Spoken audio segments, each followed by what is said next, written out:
परिचय। बच्चों, आज हम जैव विविधता एवं संरक्षण के बारे में सीखेंगे। क्या कोई मुझे बता सकता है कि जैव विविधता क्या है? जैव विविधता एक विशिष्ट क्षेत्र में पाए जाने वाले जंतुओं की विविधता को संदर्भित करती है। बहुत अच्छे रेशमा। सर, हम जैव विविधता का संरक्षण कैसे करते हैं? हम राष्ट्रीय उद्यानों, वन्य जीव अभयारण्य आदि की सहायता से जैव विविधता का संरक्षण कर सकते हैं। इस पाठ में आप जैव विविधता तथा इसके संरक्षण के बारे में सीखेंगे। उद्देश्य: इस पाठ के अंत में आप निम्न करने में सक्षम हो जाएंगे। जैव विविधता एवं इसके स्तर को बताना, जैव विविधता के प्रतिरूपों का वर्णन करना, जैव विविधता के महत्व का वर्णन करना, जैव विविधता की क्षति की व्याख्या करना, जैव विविधता संरक्षण का वर्णन करना।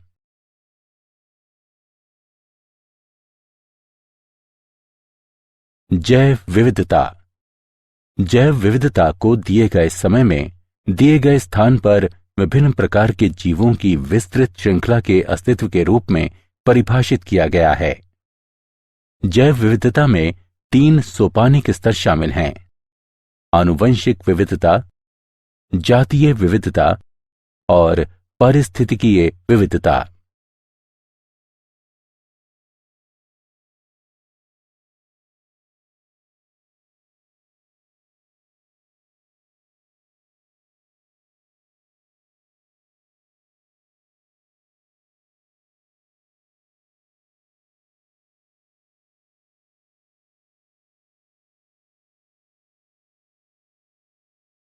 जैव विविधता के स्तर। आनुवंशिक विविधता। एक जाति के भीतर मौजूद आनुवंशिक भिन्नता आनुवंशिक विविधता कहलाती है। आनुवंशिक भिन्नता अलील में, पूरे जीन में या गुणसूत्रीय संरचना में हो सकती है। जातीय विविधता। जातीय विविधता के 2 महत्वपूर्ण मापदंड हैं। जाति प्रचुरता। इसे प्रति इकाई क्षेत्र जातियों की संख्या के रूप में परिभाषित किया जाता है। जाति संतुलितता। ये सापेक्ष प्रचुरता को संदर्भित करती है, जिसके साथ प्रत्येक जाति को एक क्षेत्र में दर्शाया जाता है। पारिस्थितिकीय विविधता। पृथ्वी पर पाए जाने वाले विशिष्ट जैविक समुदायों की विविधता पारिस्थितिकीय विविधता कहलाती है। पृथ्वी तथा भारत में कितनी जातियां यानी स्पीशीज हैं? International union for conservation of nature के अनुसार पादप तथा जंतु प्रजातियों की कुल संख्या 1.5 मिलियन से अधिक है। जीविका, स्वास्थ्य, कल्याण तथा मनोरंजन हेतु मनुष्यों के लिए जैव विविधता बहुत महत्वपूर्ण है। उदाहरण के लिए, मानवता अपना सभी कुछ भोजन, चिकित्सा और औद्योगिक उत्पाद जैव विविधता के घटकों से प्राप्त करती है। वैश्विक जैव विविधता का प्रतिनिधित्व।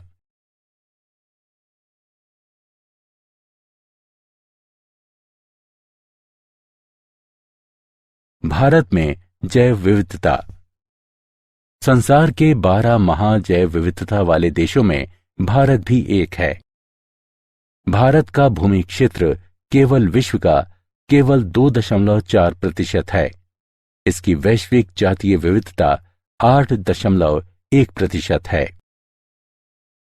भारत में पौधों की 45,000 जातियां तथा जंतुओं की 90,000 से 1,00,000 जातियां हैं। वास्तव में अभी कई जीवित जातियों की खोज तथा नाम दिए जाने की आवश्यकता है।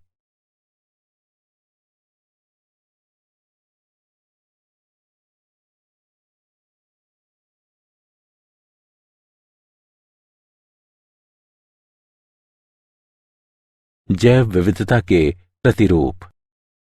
अक्षांशीय प्रवणता। जैव विविधता पृथ्वी पर एक समान नहीं है। ये अक्षांश या ऊंचाई में परिवर्तन के साथ साथ बदलती है। जब हम उच्च अक्षांश से निम्न अक्षांश की तरफ बढ़ते हैं तो जैव विविधता बढ़ती है। शीतोष्ण क्षेत्र में पौधों के लिए लघु वर्धन काल के साथ साथ कठोर जलवायु होती है। दूसरी तरफ उष्ण कटिबंधीय क्षेत्र में वृद्धि के लिए वर्ष भर अनुकूल परिस्थितियां बनी रहती हैं। अनुकूल पर्यावरण दशाएं जाति उद्भवन के पक्ष में होती हैं तथा अनेक जातियों के अस्तित्व एवं वृद्धि को संभव बनाती हैं। अतः उष्ण कटिबंधीय क्षेत्र में जैव विविधता अधिक होती है। उदाहरण के लिए उष्ण कटिबंधीय वर्षा वनों में संवहनी पौधों की जातियों की माध्य संख्या प्रति 0.1 हेक्टेयर नमूना क्षेत्र में 118 से 236 तक होती है, जबकि ये शीतोष्ण क्षेत्रों में केवल 21 से 28 जातियों की सीमा में होती हैं। विविधता तथा अक्षांश के बीच इस प्रकार का सहसंबंध अनेक वर्गकीय समूहों के लिए भी पाया जाता है, जैसे कि चींटी, तितली, शलभ और पक्षी आदि। जातीय क्षेत्र संबंध। पर्वत पर जातीय विविधता निम्न से उच्च ऊंचाई तक घटती है। ऊंचाई में 1000 मीटर की वृद्धि के साथ तापमान लगभग 6.5 डिग्री सेल्सियस तक नीचे चला जाता है। अधिकतम ऊंचाई पर तापमान में कमी और अत्यधिक मौसमी परिवर्तनशीलता दो मुख्य कारक हैं जो विविधता को कम करते हैं। जातीय विविधता की अक्षांशी तथा ऊंचाई प्रवणताएं दो प्रमुख प्रवणताएं हैं। हालांकि कुछ क्षेत्रीय तथा वर्ग को संबंधित अपवाद हैं। एक ही समय पर अधिक जटिल तथा विषम भौतिक पर्यावरण क्षेत्र में अधिक जटिल तथा विविध वनस्पति एवं जंतुओं का साथ देता है। जाति प्रचुरता तथा क्षेत्र जिसमें व्यापक भिन्नताएं एक लघु गणक पैमाने पर उपस्थित होती हैं, उनके बीच संबंध एक सीधी रेखा दर्शाता है, जिसे कि नीचे दिया गया है। log s बराबर log c जमा z log a। यहां z रेखा का ढलान है और c y अंतःखंड है।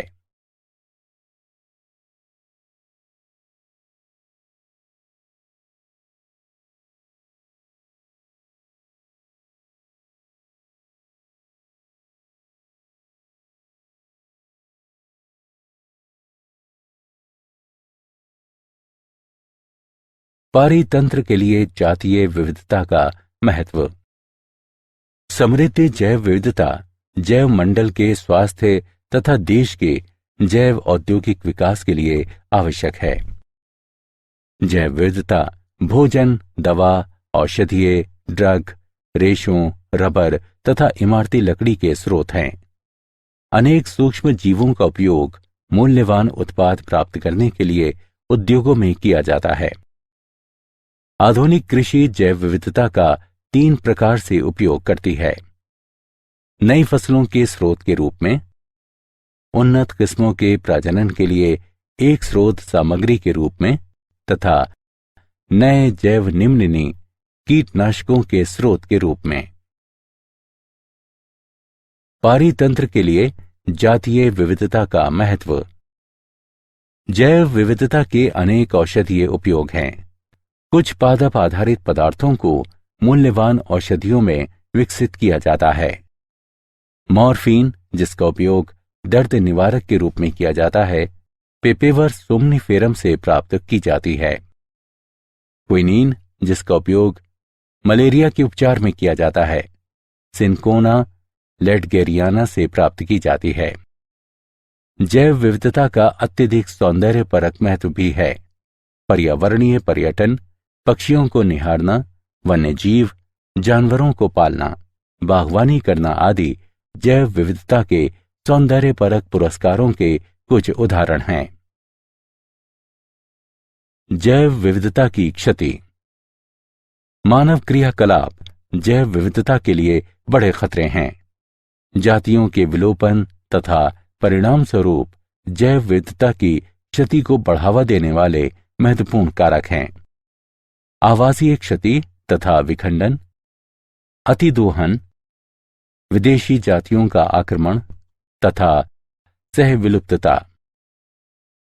आवासीय क्षति तथा विखंडन। आवासीय क्षति जैव विविधता का प्राथमिक खतरा है। प्राकृतिकवास जो प्राकृतिक वनस्पति तथा जंतुओं की रक्षा करते हैं, मानव बस्तियों, बांधों, जलाशयों, फसल भूमि तथा चारागाहों में परिवर्तित होते जा रहे हैं।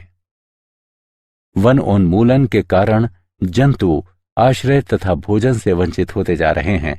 इससे अनेक जातियों की समष्टि घटती जा रही है।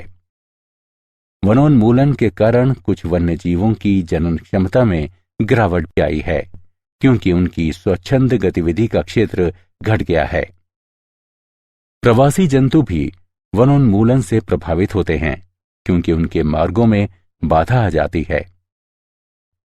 आवास खंडन एक पारिस्थितिकीय प्रक्रिया है, जिसमें आवास का एक बड़ा टुकड़ा आवास के छोटे छोटे खंडों में विभक्त कर दिया जाता है। प्रायः इस प्रक्रिया का कारण मानव क्रियाकलाप हैं। अतिदोहन। जातियों का अतिदोहन आनुवंशिक विविधता की क्षति तथा पारस्परिक प्रभाव वाली जातियों की व्यष्टि तथा समूह दोनों की जातीय प्रचुरता में क्षति का कारण है। अतिदोहन में अत्यधिक मछलियों का शिकार करना तथा अधिक फसल काटना शामिल हो सकते हैं। 20वीं सदी में अप्रतिबंधित व्हेल मछली का शिकार अतिदोहन का एक उदाहरण है, और व्हेल मछली का शिकार करने वाले उद्योगों ने व्हेल मछली की अनेक जातियों को अत्यंत निम्न समष्टि आकार तक पहुंचा दिया। मनुष्यों ने समुद्री मछलियों का शिकार किया। समुद्रों के प्रचुर संसाधनों के कारण यह कभी नहीं लगता था कि समस्या उत्पन्न होगी।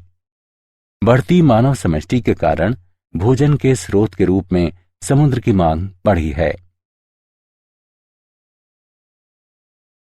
विदेशी जातियों का आक्रमण। बाहरी जातियां जिन्हें उस स्थान पर लाया जाता है जहां वे पहले नहीं रहती थीं, आक्रामक जातियां कहलाती हैं। आक्रामक जातियां प्रकृति का संतुलन बिगाड़ देती हैं। लंबे समय तक आबादित रूप से रहने के बाद बाहरी जातियों के साथ प्रतिस्पर्धा करने में असमर्थ स्थानिक यानी देशज जातियां प्रायः बाहर निकाल दी जाती हैं या मार दी जाती हैं।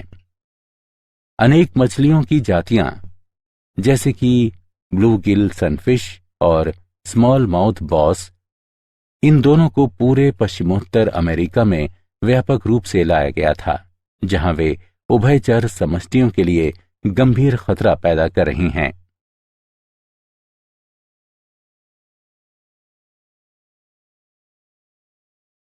सहविलुप्तता।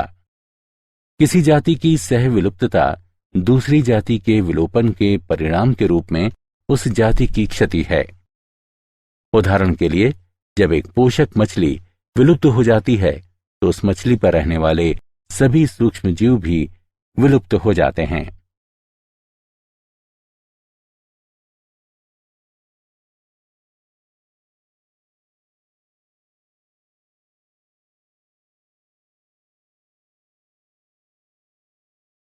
जैव विविधता संरक्षण। हमें जैव विविधता को क्यों संरक्षित करना चाहिए? जैव विविधता जल चक्र का स्थिरीकरण, मृदा उर्वरता का रखरखाव, फसलों एवं अन्य वनस्पतियों का परागण तथा पर निषेचन, मृदा अपरदन के विरुद्ध सुरक्षा और भोजन उत्पन्न करने वाले एवं अन्य परितंत्रों की स्थिरता सहित पारिस्थितिकीय प्रक्रियाओं को बनाए रखने में महत्वपूर्ण भूमिका निभाती है। जैविक विविधता का संरक्षण खाद्य श्रृंखला के अस्तित्व को बनाए रखने के लिए महत्वपूर्ण पारिस्थितिकीय विविधता के संरक्षण को बढ़ावा देती है। ये कई सौ मिलियन लोगों की आजीविका, संस्कृति और अर्थव्यवस्था के लिए आधार प्रदान करती है। यह कृषि के सतत उन्नयन तथा वैज्ञानिक एवं औद्योगिक क्षेत्रों में महत्वपूर्ण खोजों के लिए आनुवंशिक आधार भी प्रदान करती है।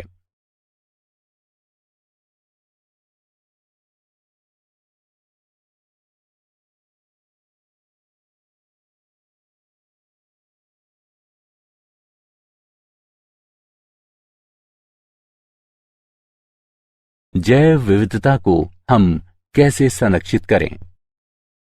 भारत समृद्ध जैविक विविधता वाला देश है और इसने वैश्विक जैव विविधता में काफी योगदान दिया है।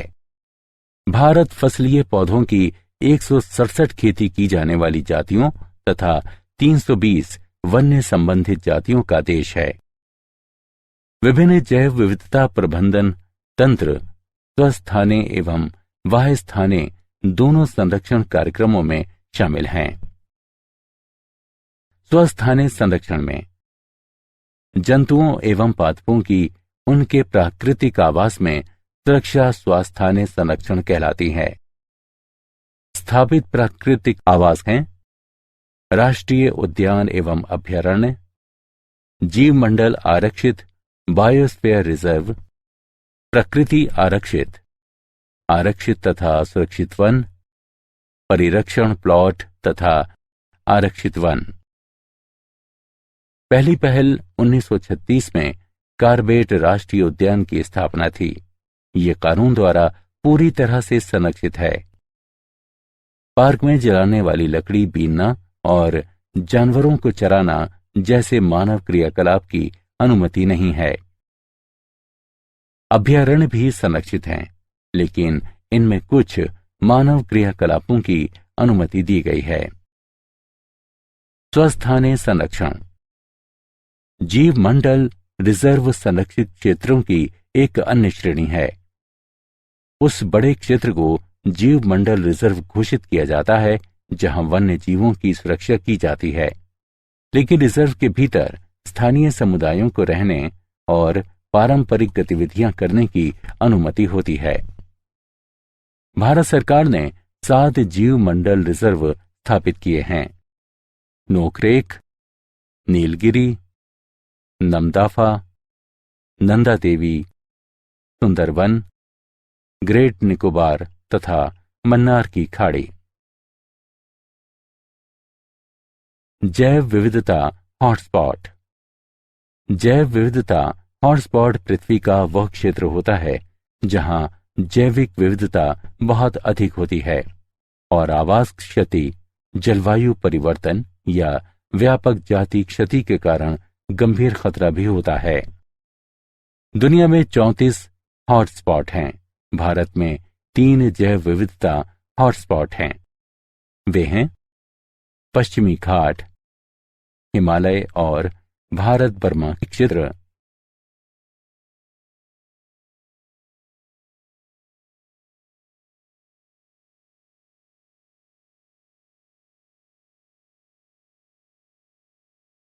वाह्यस्थाने संरक्षण पादप एवं जंतुओं के वाह्यस्थाने संरक्षण में उनके प्राकृतिक आवास से अलग एक विशेष स्थान पर उनकी सुरक्षा करना शामिल है।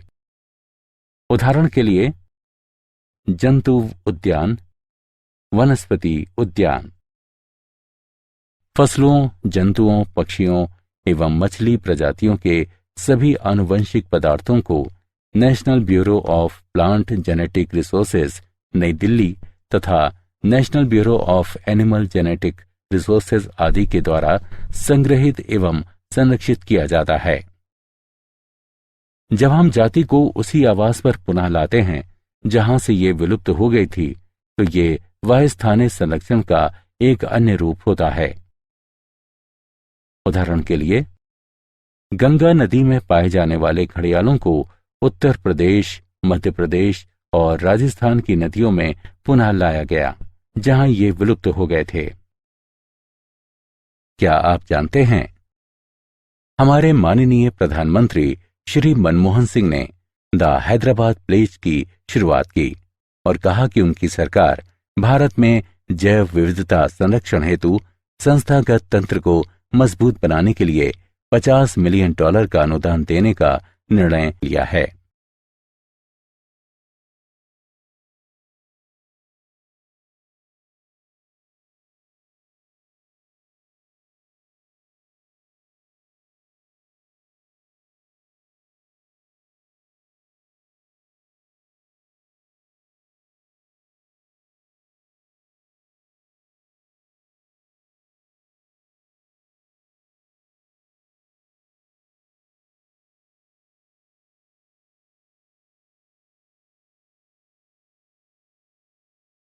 सारांश।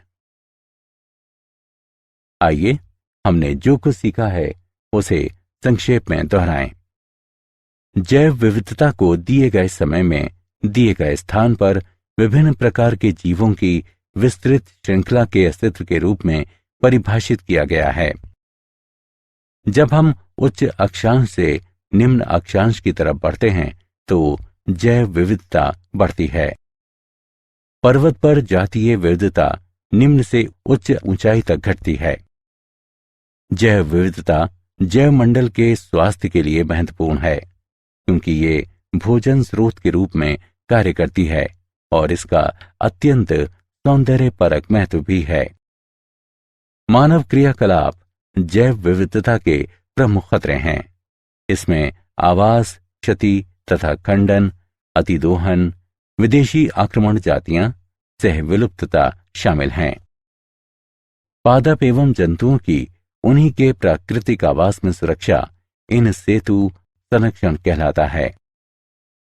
पादप एवं जंतुओं के एक्स सेतु संरक्षण में उनके प्राकृतिक आवास से अलग एक विशेष स्थान पर उनकी सुरक्षा करना शामिल है।